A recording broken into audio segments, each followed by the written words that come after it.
marika ravalomanana tao Toliary, vahoaka maro no tonga nitsena azy.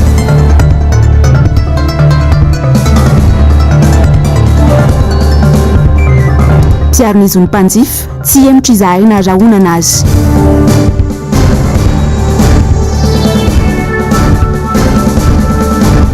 Sehatry ny fahasalamana, lasibatry ny kolikoly. Manolotra ny arava tomboko lahy sy tomboko vavy, tonga soa anatin'ny pejin'ny fampalalama vao ny MDS amin'izao takariva ny Alakamisy, fa 7 volana Desambra izaho manasanao ary anaraka ny fotoanany vaovao hatramin'ny farany. Arak'izany ary dia nijadona tao Toliary androany maraina ny filomarika ravalomanana vahoaka maro moa tonga nitsena sy niresaka taminy nandritra izany ary nisy ihany koa ny diabe namakivaky ny tampon-tanànan'ny Toliary any an-toerana mitatitra antsika ny zava-misy makasika izay hiasina Andriamalala sy Tokotry Marolahy. Anarivo ireo olona tonga nitsena ny filomarika ravalomanana tamin'ny fahatongavany teto Toliary androany maraina. Rehefa tonga tao amin'ny siranam-piaramanidin'ny Toliary dia nisy niresadresaka fohy ny fanaovany sy teny randriana solonyaiko sy ny filomarika ravalomanana. Taorin'izay, nivoaka tao anatin'ny siranam-piaramanidina ny filomarika ravalomanana ary efa vahoaka maro ny andry azy ary nafana ny fandraisana.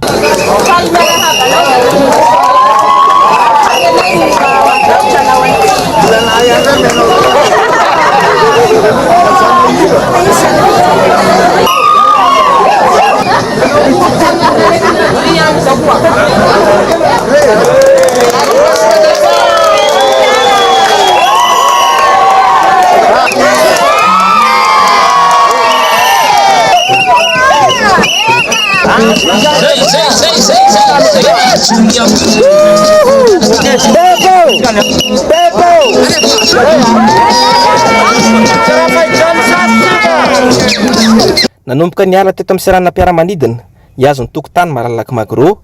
vahoaka maro dia maro feno afaliana sy velom-panantenana indray no niarahaba sy niara-dia tamin'ny filomarika ravalomanana. Raikitra ny karavanina, tao ireo nandeha fiara, atao ireo nandeha bajaja ary tao ihany koa nandeha tongotra na dia kilometatra maro aza ny lalana tsy maintsy nandehanana dia tamin'ny afaliana tanteraka nanaovana izany.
Taorin'izay, tonga soma tsara tao magro ny Toliary ny vahoaka sy ny filomarika ravalomanana. Nisy ny resaka fohy nataon'ny filoha nasionaly ny Antokotimo no sady lehibe ny mpanohitra tamin'ireo vahoaka ny ara-dia taminy. Dia zao eno tsara samy miaina aloha e, zetsika vao tonga maro be toy izao aveniko amin'ireo maninona no nakaty satria date anniversaire koa amin'ny alahady le 12. Dia tsy ahatra mihitsy tsy ahitanareo tamin'ny heritaona nandefa zareo taty hoe andanonareo makany Toliary amin'ny Atsimina dia eto reto fitaovany reto reto rano reto. Zao nareo mbola marandrano ihany satria le rano tonga dia tsy hita fa tsy maintsy mitady vahaolana maharitra zany tsika miaraka amin'ny resaka. Dia ahoana ny tena isin'ny rano misy fa jamatady reo. Misy ny rano, ahoana no koa misy ny rano, Andriamanitra tsy namelantsika iainy eto raha tsisy ny rano. Fa anjaratsika mitantana migere azy, anjaratsika izany. Faizatsika io, ao an-tsaintsika io nizara zany hoe tsy maintsy miaraka mijeritsika, tia halala zava-misy marina ty azy ao. Hoe zay marina, marandrano ianareo. tsisy atoko kere zahay tsisy asa de raha malala io fandripalemana tsy misy de zay zavatra rehetrarehetra zay teneninareo jiaby reo eo iaminareo hoe tonga eto aho tsy resaka be na mpanantena zavatra be fa zao sy nofaly aho mbola manana fanantenana amiko ianareo de zay fanantenana zay a tsy maintsy ampitombotsika zay ary tsy maintsy mafisitsika zay ary tsy maintsy matoky anareo za matoky anareo resaka confiance tsy mba be resaka tsy mba mavandy zany ary fa nilaza fa zay de zay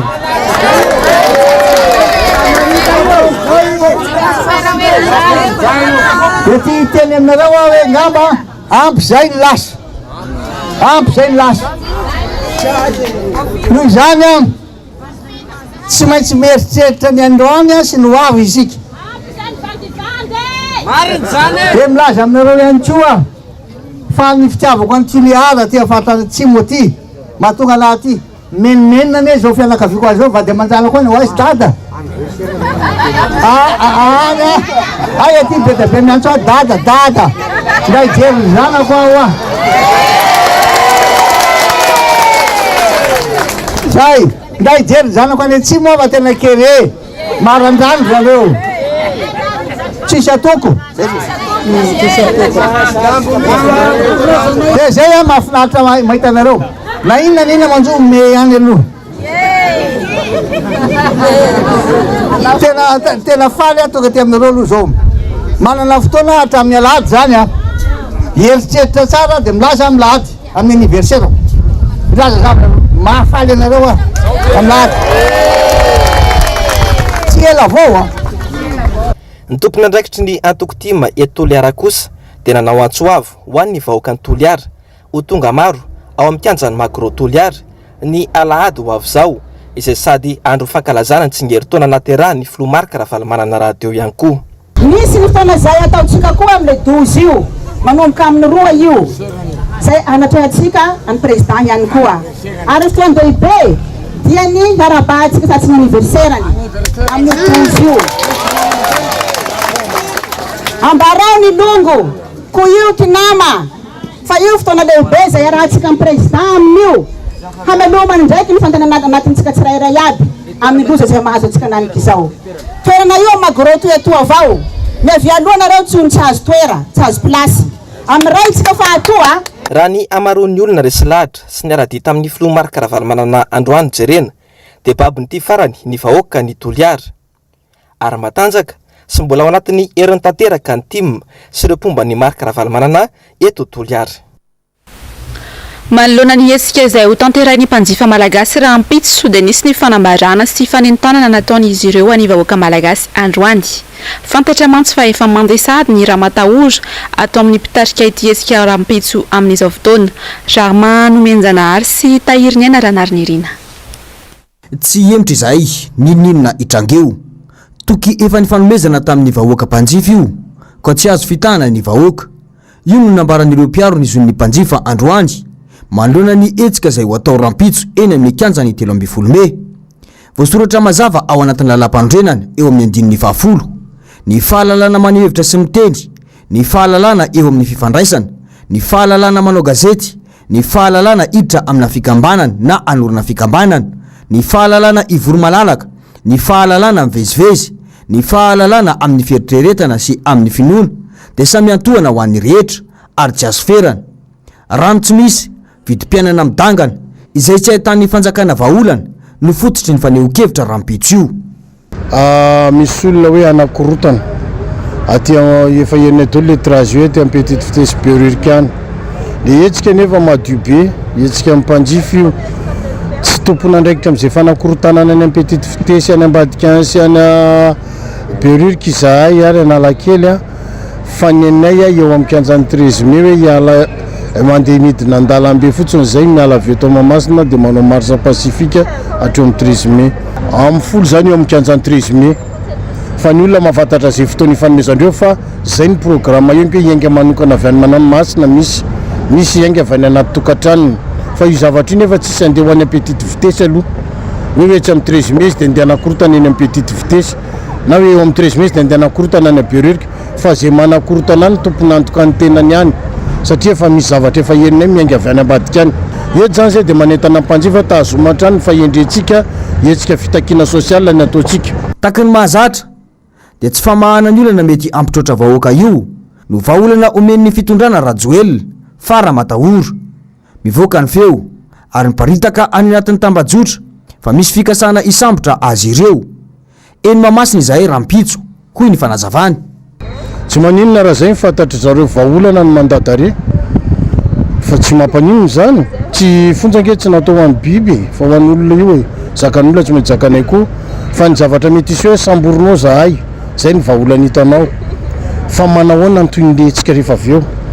tsy voamey ve zay extendreo vahoakanareo zay nge lasa rifa eo tsy maintsy misy isolanay tarika ny etsika eo vao may mafana be noho zay dia inona ny ataondry zareo ary raha hitonga amin'izay io zavatra io dia any dia tonga hatrany fanonganam-panjakana amin'izay le etsika dia lazaina fa politika polifika nefa zareo miextend le vahoaka manoloana kosa ny resabe inina ahely fa misy ambadika politika ity etsika ity dia mazava ny fanazavany fa tetika ady entina anaratsinay endrika ny etsika izany fa ny mpiaro ny zony mpanjifa no mitarika ity etsika ity tsy manana mpanao politika izay tompoka ao ambadika anay raha nanana mpanao politika zay nandeha 4-4 amin'izay tany aliany rehetra zao hitanareo taxi be mandeha taxi moto taxi be mandeha ditongotra izahay manapirofo zany amin'ny mampanjifa ny olona rehetra nanareo mpanao gazety nge mpanjifa e rehefa tongenareo mpanjifa fa tsy hoe amin'ny mampanao gazety anareo afandrenareo rehefa makasary manao ny asanareo fa amrehefa midinika amin'ny anareo amin'ny mampanjifa anareo ohatr'izay koa mpitandro filaminana mpanjifa reny ka rehefa eritreritranreo ny sambotra na mpitsara ary izy mpanjifa koa izy dia zareo ihany mahafantatra ny tokony ataony hoe na mpanao politika zany tonga eny dia tsisy etikety politika eny fa mpanjifa ny atongavany eny ary tsy misy hoe mpanao politika nisy olohan'ny hitaritariketsika eo fa ny mpiaro ny zony mpanjifa tompoko ny tomponantoka n'letsika pasifika tsara mony manamarika fa ankalazaina isan-taona amin'ny fahafolo ny volana desambra ny andro ny zony olombelona taoriny ny fanambarana izay natao ny Vaovao Mbs 700 tao anatin'ny fivoriam-be ny firenena mikambana momba ny fanambarana iraisam-pirenena ho an'ny zony olombelona taratasy izay manambara ny zo tsy azo divirana ho an'ny tsirairay amin'ny maha-olombelona azy loha hevitra ho amin'ny titona ity ny fitoviana sy ny andininy voalohany amin'ny fanambarana iraisam-pirenena momba ny zony olombelona io ny olona rehetra dia mitovy amin'ny zo sy ny haja andrasana arak'izany ny fizotry ny etsika rampitso ity voasokajy ho isan'ny sehatra mampitarana ny maro eto Madagasikara manoloana ny trangana kolokolo ny sehatry ny fahasalamana isan'ny voaresaka ary nanaovana famelabelaran-kevitra narana ady hevitra ho an'ny androany nandritra ny fankalazana ny andro maneran-tany adina amin'ny kolokolo izay natao tesy ambatonakanga indrindra ny makasika izay ando miaratiana sy manoratra malala efa tsy zoviana amin'ny rehetra intsony ny fisiana kolikoly eo amin'ny sehatry ny fahasalamana eto Madagasikara zary lasa fomba mampanao eo amin'ny sasany mihitsy izany ny aiky arinana mafy zany ny filohan'ny sindika ny piasa ny fahasalamana androany marobe hoy izy ny trangana kolikoly eo amin'ny ity sehatra ity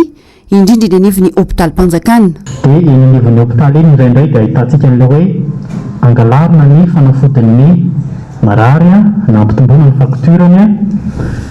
dia ahitantsika ihany koa endrika fanaovana kolikoly eny ilay hoe misy fanafody efa natokana tsy hovidiana dia mbola amidin'ny piasan'ny fahasalamana dia misy ihany koa ilay hoe manao vente illicite zany hoe mivarotra fanafody na dia tsy farmasiana azy fa hoe dia avy dia fanafody ty tsisy eo amin'ny farmasianay fa any amin'ilay piasan'ny fahasalamana misy dia amidy ilay izy zay saika hita eny amin'ny hôpitaly fa eny amin'ny sehatry ny fiofanana indray dia ahitana zavatra hafahafa kely fa misy ilay hoe kolikoly ara-pamanana corruption sexuelle dia ihany koa ny kolikoly eny amin'ny fampiofanana ohatra hoe raha raisiko ohatra kely ny mahita amin'ny paranety dia hoe mba hahafahana mifindra kilasy na mifindra niveau dia manao kolikoly mety ara-bola mety ara-pananana tena misy ny kolikoly anivon'ny sehatry ny fahasalamana ary tovo mainka mahazo vahany zany Manaporofo izany fanadiadiana nataony teo anivon'ny Transparency International Initiative Madagasikara tamin'ireo faritra maro nanaovan'izy ireo fanadiadiana. Mahatratra 303 ireo mpisitraka fahasalamana ary 720 ireo mpiasan'ny fahasalamana nanaovana fanadiadiana. Niraika amin'ny 20 ny olona natao fanadiadiana no nilaza fa misy arivo maika ny tombony kolikoly. Ny 10 nilaza fa monjanona tony teo aloha ihany tsy nisy fiovana ary ny 10 ireo nilaza fa niena fa kely nitrangana kolikoly eny amin'ny sehatra ny fahasalamana. Manoloan'izany nandrosososo-kevitra maro izy ireo ahafahana mampiena na manafoana nitrangana kolikoly. Tokony ametraka ihany koa zany ny atao hoe suivi des activités ny cellule de lutte anticorruption. Izy ity moa zany efa hita eny amin'ny sehatry ny fanjakana ihany atao hoe CLAC, cellule de lutte anticorruption. Fa hatreto zany mbola tsy tena mipetraka tsara izay cellule de lutte anticorruption zay eny anivon'ny fanjakana fa tokony amafisina sy tokony efa nomboka hiasa tsara amin'izay zany le izy. Dia ao anatin'izay koa misy ny fanaraha-maso moa zany ny asan'ny mpisehatra eny amin'ny fahasalamana. Izay indrindra eny anivon'ny toerana izay tena ataontsika hoe tafiditra ao anaty recommandation ny Transparency Internationale ihany koa zany ny fijerevana manokana ny teti-bola izay natokana ho an'ny CSP ahafahany zareo zany mametraka n'izay qualité de soins izay ary manamora ihany koa zay ny fisitran'ny olona tsirairay ny offre de soins izay omen'ny sehatry ny fahasalamana. Mahatratra 770 miliary ariary ny teti-bola natokana ho an'ny sehatry ny fahasalamana anatin'ny teti-bola mpanjakana 2022. Ny tombo 200 zany raha oharina tamin'ny taona 2022. Tsy mbola ampy anefa izany raha no mafisy ny firaisamonim-pirenena. Marobe izy ireo ny vola lany ministera izay efa mananika ny 5,7 kanefa ny asa vita tsy hita taratra mazava akory izay mbola latsaky ny 5,1. No tsika fon'izy ireo ihany koa ny fomba fitantanana ny valana aretina COVID-19 sy ny fanaovam-baksiny izay takian'izy ireo fandraisana andraikitra mivantana avy amin'ny fitondram-panjakana.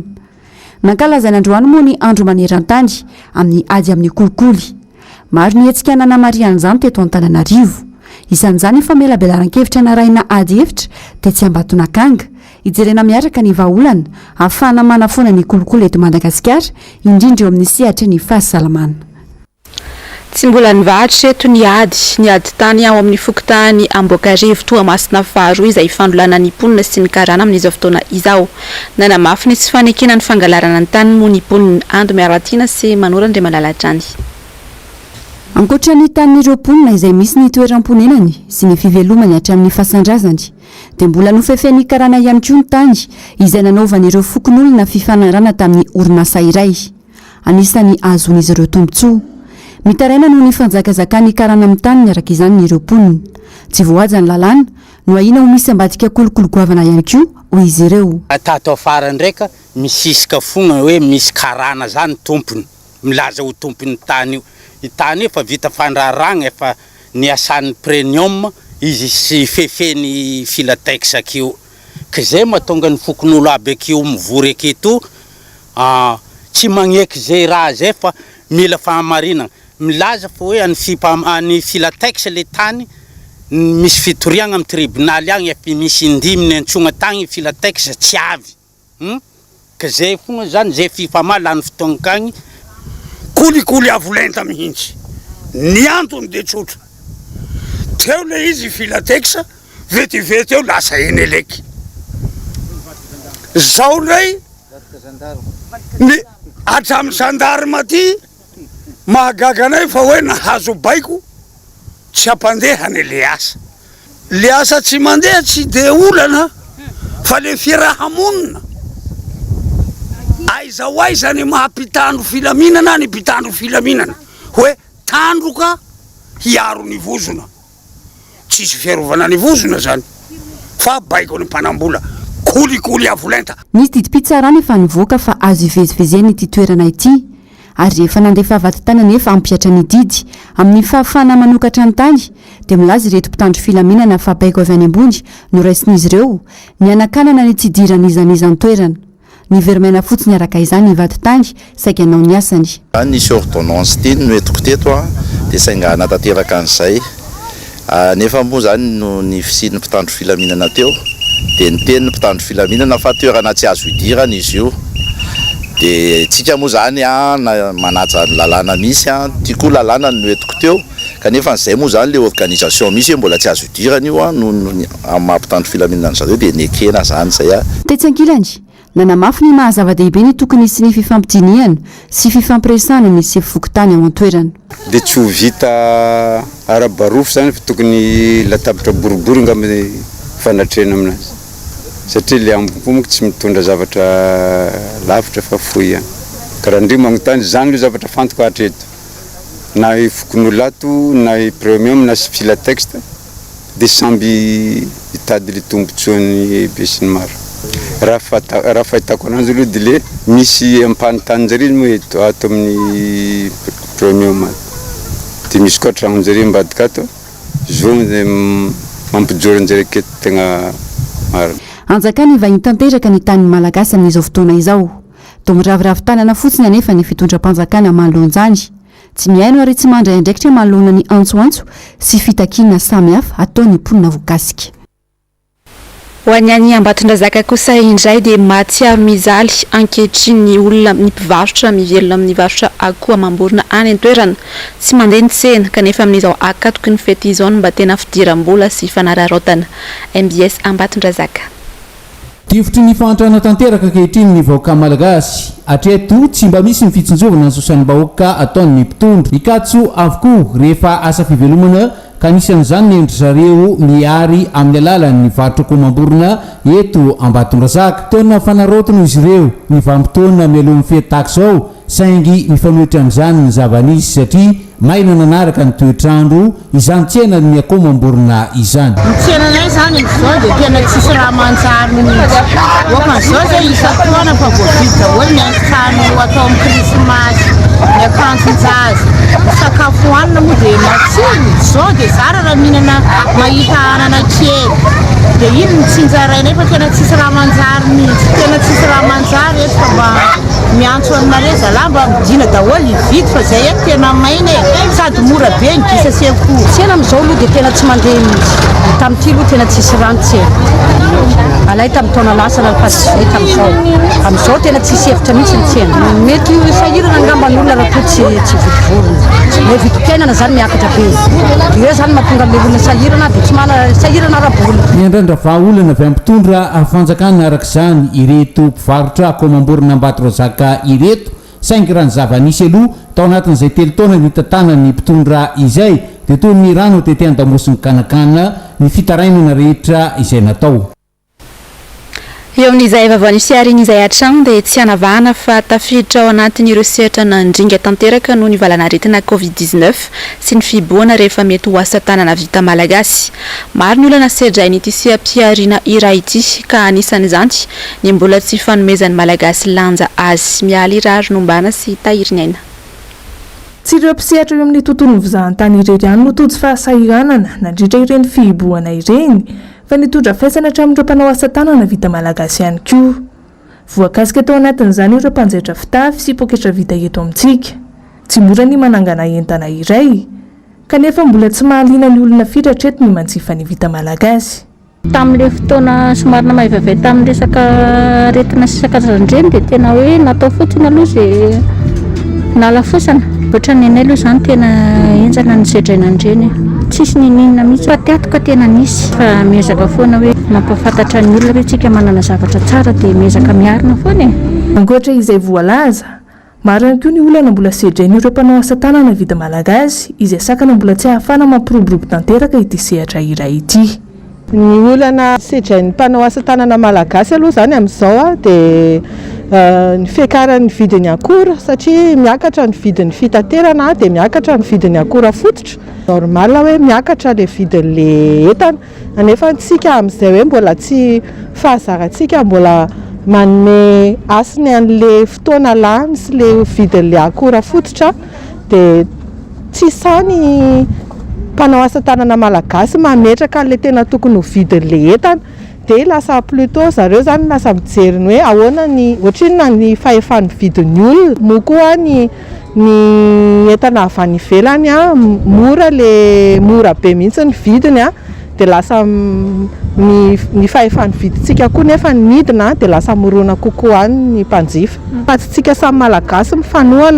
manohana mpandraraha malagasy manjifa ny vita malagasy dia tsy hiodina mihitsy ny arikarentsika. Misy moa ny hetsika antsoina hoe marque event izay atao hoe ny Androibe manomboka androany ary farana amin'ny faraka 10 Desambra izao ampiratiana sy ampahafantarana ary hanomezan-danja bebe kokoa ireo entana vita malagasy.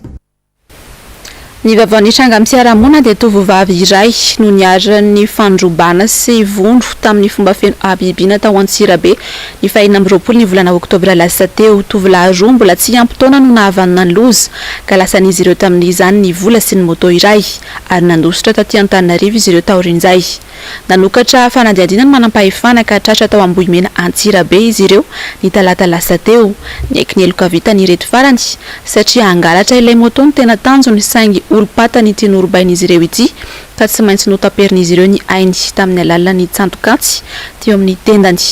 Nahiditra ponja vonjy maika izy roa lahy ireto rehefa natolotra ny fitsarana omaly. Fiara kely iray no mankilany afo teo amin'ny parkina ny Egsa Ankatso ny maraina teo. Mpianatra iray ao amin'ny sampampianarana gestion no fantatra fa tompony ilay fiara. Tsy fantatra mazava ny nahatonga ny firehetana saingy tonga teny an-toerana ny mpamonjy vonana namon'ny afo. Tsy nisy azony raisina kosa nefa ilay fiara.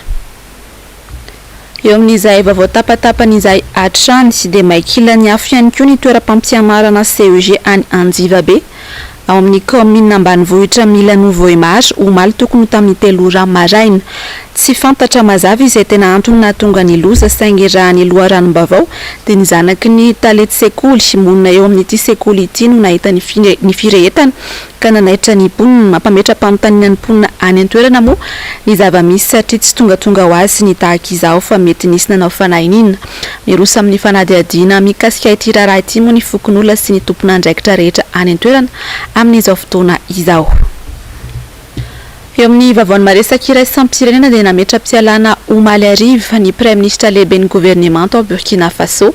Raha nanaraka izany ihany koa araka izany ny mpikambana rehetra tao anatin'ny gouvernement noho ny tsy fahombiazana tamin'ny ady natao tamin'ny ireo jihadista sy ny fihetsiketsehana maro lafy ataon'ny vahoaka ny voalaza fa antony. Zavandre Maeva sy Mathieu Prince. Taorian'ny fihetsiketsehana maro lafy nataon'ireo vahoaka tao Burkina Faso izay mitaka ny fandraisana andraikitra avy amin'ny fotoana fanjakana manoloana ny asana fampirorona sy ny fanafiana ataon'ireo vondrona jihadista izay efa namonjana ny olona maro tany an-toerana. Niroso tamin'ny fametrahana ny tota-taratasy fametraha-pialana omaly ny Premier Ministre lehibe ny gouvernement Burkinabe. Nambarany reto vahoaka ireto mantsy fa mitaza-potsiny ny fanjakana manoloana ny trangana tsy fandriampahalemana amin'ny Siolany any an-toerana. Tsy mahavita miaro anay ny fanjakana kanefa efa namoy havana maro izahay vokatry ny fanafiana amin'ny tapiadina miatra aminay. Omaly ariva nanapa-kevitra ny ametra-pialana ny Premier Ministre Joseph Badire ary nanaiky izany ny filoham-pirenena Christian Kabore. Raha nanaraka izay ihany koa ireo mpikambana mandrafitra ny gouvernement Burkina Faso araka ny lalana misy any an-toerana. Saingy mbola manohy ny asany araka ny tokony izy kosa manam-panindry ny filoham-pirenena ireo mpikambana vaovao andrafitra ny gouvernement. Tetsakilany nampanantena ny vahoaka tao amin'ny filo Burkinabe fa vonany ampanjaka ary ady ho an'ny tsy fandriampahalemana miaraka amin'ny gouvernement vaovao ho atsangana io. Nanomboka ny taona 2024 no makatimo olona manodidina ny 2,000 no fantatra fa namoy ainy tao Burkina Faso vokatry ny fanafiana nataon'ireo vondrona jihadista.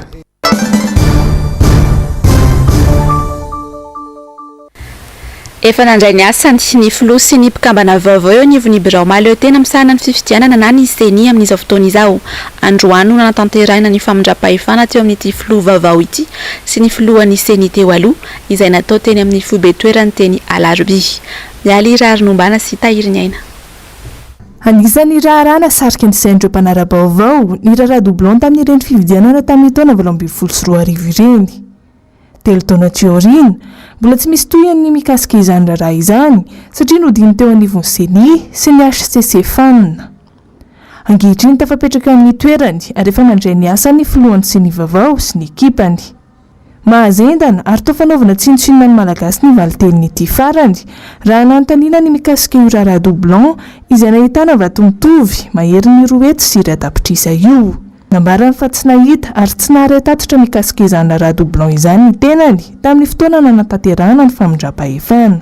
raha azoina ny resaka tsy andrainy andraikiny amin'ny fanokafana fanadihadiana mikasika io raharaha io mihitsy ity filohan'ny seny vaovao ity ary namany efa dossier classé io raharaha io raha ity zavatra nambarany ity no jerena le doublon ve amintsika dia hoe le olona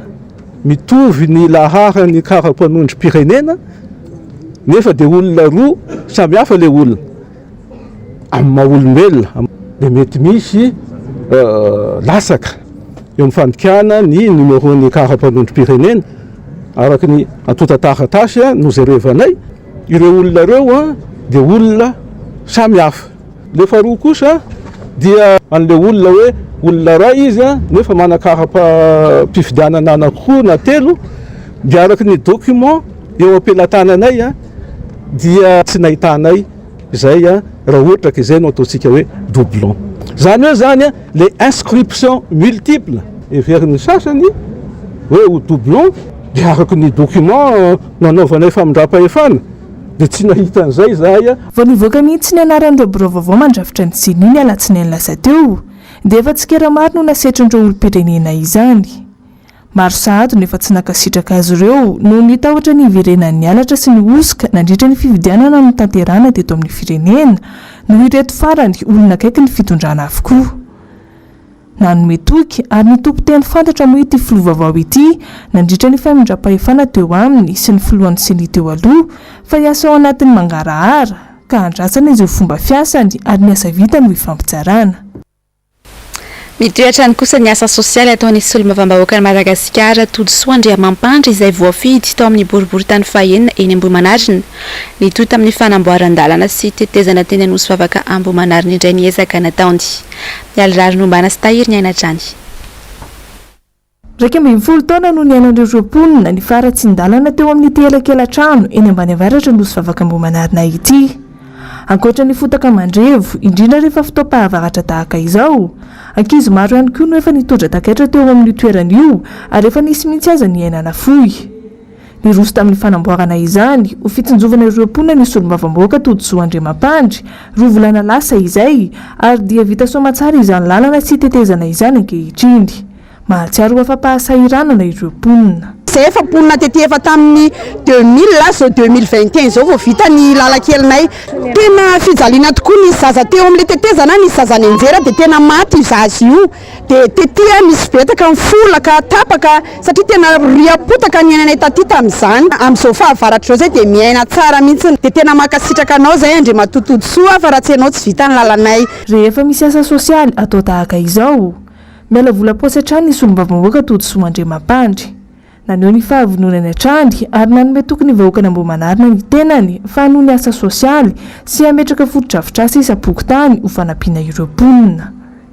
ny lalakely vita zany a zay napakaiky amin'ny vahoaka tety anosy vavaka dia eo amin'ny 150 km eo a ratsy dia ratsy izy ity a dia nakataka ny vahoaka dia ianatao zany a ary hitantsika fa vita ara-dalàna eo koa ny tetezana eo amin'ny 100 mètre eo izy a na dia tsy asan'ny solombavambahoaka ary manao ny fotodrafitrasa lalana sy ny tetezana sy ny bassin maro samihafa dia matompo andraikitra ny tena dia tsy maintsy manampy ny vahoaka ny tena ny fotodrafitrasa dia mbola mitohy hatrany a fa tsy vitany hoe miaro ny vahoaka eny amin'ny nivona temeram-pirenena ny tena koa amin'ny fitalian'ny vahoaka amin'ny vidim-piainana amin'ny rano sy jiro milahatra efa tsy rara izy a fa koa dia todika aminao amin'ny commune urbaine Antananarivo a efa vita ty ny lalana fa jerevo le fako a asanareo zao ry commune urbaine Antananarivo a dia mba jerevo fa tena mahamenatra fa tena ny olona efa mahantra mbola fofona ihany a no azon'ny olona dia vomaika ny olona marara zany ao anatin'izany fanontaniana mipetraka hatrany hoe roviana vao tena andreny andraikiny amin'ny fanasoavana sy ny fijerenan'ny marary ny vahoaka malagasy araka ny tokony omeny ny fitondram-panjakana sady hijanona ho toko fitaka ireny fampanantenana ireny anisan'ny voaresaka manokana tao anatin'ny fandaharana miara-manonja ho an'ny androany ny dia ny filomarika ravalomanana any Toliary ny andindin'izy ary fitian'ny onja lalaina Ranaivomanana sy Mathieu Prince naneneva makasika amin'ny fampanantenana nataon'ny filoham-pirenena André-Joël Mvahoaka ny solombavam-bahoaka lany tao amin'ny distrika na Paravaravola Soloery Rabekijana androany kobakambava fotsiny ihany no ataon'ity filoham-pirenena ity hoy ny solombavam-bahoaka maro tamin'ireo fampanantenana nataony no tsy tanteraka akory amin'izao raha tsy ilaza fa tsy mifampidinana amin'ny vidim-piainana tao anatin'ny 3 andro monja sy ny fampiakarana ny vidina lavanilina izay tena miha-mitotongana amin'izao fotoan'izao ary mampikaikaiky amin'ny mpamboly mahatsiaro voafitaka tamin'ny fampanantenana natao mpitondra amin'izao ny vahoaka hoy hatrany ity solombavam-bahoaka ity le olona nana tena hoe fitondrana amin'izao fotoana zao dia hiteraka fampandrosoana sy hiteraka fiovan'ny fiainana satria efa matsiaro tena nyjaly loatra tamin'le teo aloha sady misy fampanantenana de reny fampanantenana reny namanarina de lasa zary-pokaty reny fampanantenana reny de nandisy fanantenana n'le vahoaka reny fampanantenana reny dia nakivy n'le vahoaka ka any de mitady ray aman-dreny zany sy mitady olona hoe iza no anavitra ny ity firenena ty satria raha ny fiainan'le vahoaka de tena mijaly nilaza koa ny solombavam-bahoaka Mamy Rabenirina fa antoko manana maizy azy sy mampiavaka azy ny antoko tiako Madagasikara hatramin'izay 20 taona latsaka kely nijoroany izay ary marika ny fahantanjahan'ny antoko izao mbola fijoroany izao 20 taona ty aoriany nanangana ny filoha marika ravalomanana azy mbola tena ao anatin'ny heriny tokoa moa ny antoko amin'izao taona 2024 izao fatatsika fa tao anatin'izay 20 taona zay ngamba tsy nisy antoko niainany tiako Madagasikara teto Madagasikara hatramin'izay naka fahefana mitondra fanjakana niala teo amin'ny fitondrana ary eo le mampiavaka azy satria na tsy teo amin'ny fitondrana tsony aza de mbola nitazona ny heriny foana ary mijoro foana ary rehefa tonga ny fotoana nandray ny toeran'ny mpanohitra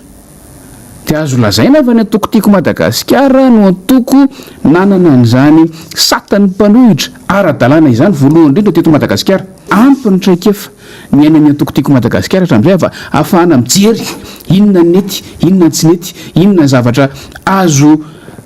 arindra amin'ny zava-misy eto amin'ny fiainan'ny firenena amin'izao fotoana izao ary inona no ahafahana mitsinjony hafa efa nandrasan'ny vahoaka maro tanontolo iara ny fahatongavan'ny filoha marika ravalomanana hoy ity solombavam-bahoaka ity raha ny sara ny jerentsika dia toy ny efa ela ny andrasana ny fotoana androany ny vahoaka ny toliary hitantsika voapirofontsika amin'ny sary zay hitantsika amin'izao fotoana izao a tena efa nandrasana fotsiny ny fahatongavan'ny antoko tiako Madagasikara tamin'ny alalan'ny filoha nasionaliny da ny toliara akoatr'izay voaresaka tao anatin'ny fandaharana androany ihany koa ny tokony hanaovana vaksiny fobe indrindra amin'izao fotoana mampirongatra ny covid-19 indray izao eto amintsika Global News ahoana marina ary ny horonan-tsary mitondra ny lohateny hoe mission Père Noël no arahinao rehefa avy ao ary ny fampahalalam-baovao eto amin'ny fahitalavitry ny MBS mandra-pionao amin'ny raha-pitso indray ary tompoko